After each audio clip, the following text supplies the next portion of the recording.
بازیکنای خیلی خوبی بود. قسمت نبود. ما میگیم ما مددا نیستیم به عشق بیبی، چون از بچگی من وقت برنامه‌تون رو نمیگیرم که لذت من توی محله به نام اصفهانک و دولاب که آیت الله سعیدی قیاسی، من اون بچه اونجا هستم و افتخارم میکنم بچه اونجام. اگه خانواده اومدم که ورزشی بودم، بچه بودیم مثل بچه های دیگه تکیه میزدیم، مثلا تکیه زدن هم چادر جمع میکردیم با بچه ها. منم میشدم مدایشون، یعنی هم بچگی بدون بلنگو میخوندم. بچه بودیم حدود شاید 12 ساله 11 ساله بودیم که الان یه هیئتی درست شد، خدا بیامرزه، پدر یکی از دوستانمون مهدی و محمد فامیلیش یادم رفته، ما تو کوچه چادر زده بودیم، اومدن به ما گفتن که بیاید تو پارکینگ ما بزنید، که خود پدر آقا مهدی خدا بیامرزتشون زحمت کشیدن، حمایت کردن که درست کردیم اون جایی که بعد قرار بود درست بشه با بچه‌ها، درست کردیم، پول جمع کردیم، یک هر کسی از خانواده‌اش همون کارهایی که بچه‌های قدیم انجام میدادن، در خونه‌های مردم میزدیم، شربت میدادیم، شیرینی میدادیم. مثلا حالا شیرینی که مثلا شربت میدادیم که جلوی ماشینا رو نگه می‌داشتیم، پول جمع کردیم. الان اون هیئت شده، هیئت اسمم گذاشتیم جوانان علی اکبر. سال 72 نمیدونم 4 بود یا 75، اینو ثبتش کردیم و الان هیئت با هیئت بزرگی شده. همون جوونا، همون بچه‌ها الان بزرگ شدن، زن و بچه دار شدن، تو هیئت میون، هیئت بزرگتر شده، وسیع‌تر شده، یواش یواش بلنگو خریدن بچه‌ها. منم اگه یادم باشید قبل از اینکه بعد از اذان شروع می‌کردم زیارت عاشورا خوندم، هر شب زیارت عاشورا می‌خوندم، بعد هیئتمون شروع می‌شد. دو سه تا بچه‌ها که بودیم و میگم به عشق اهل بیت یه زمزمه صدایی می‌کردم. من خودم مددا نمیدونم، ما خیلی کوچیک‌تر از این حرفایی می‌خوام خودمون مددا بدونیم، ولی زمزمه می‌کردیم. ولی خب میگم این چند سال دیگه بازیام یه جوری بود که دیگه تا شهرستان رفتم اینا، من وقت نکردم تا عاشورا بیام تهران. مثلا پارسال تبریز بودم، به خاطر یه روز نمیتونستم بیام و برگردم، بازیامون مربیمون خارجی بود.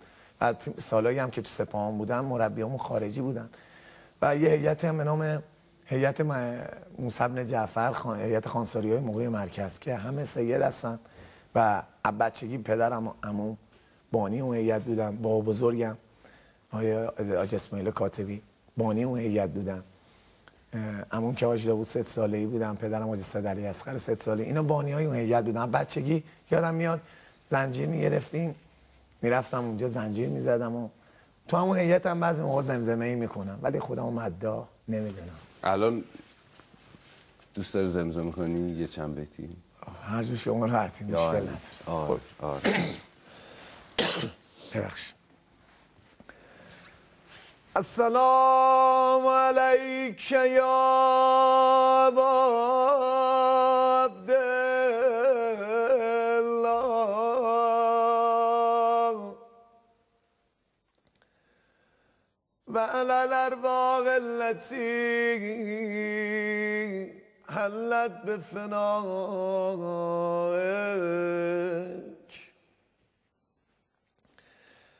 السلام علیک یا اهل بیت نبوت.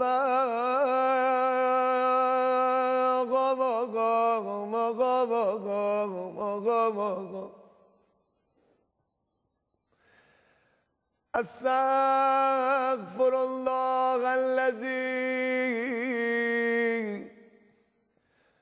لا اله الا هو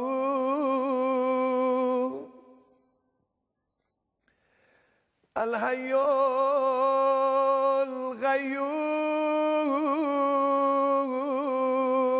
القيوم الرحمن الرحيم ذو الجلال والإكرام وأتوب إليه. تموم عالم میدونم که دخترا باباییم، تموم عالم میدونم که دخترا باباییم. بابا نیاد نمیخوابم،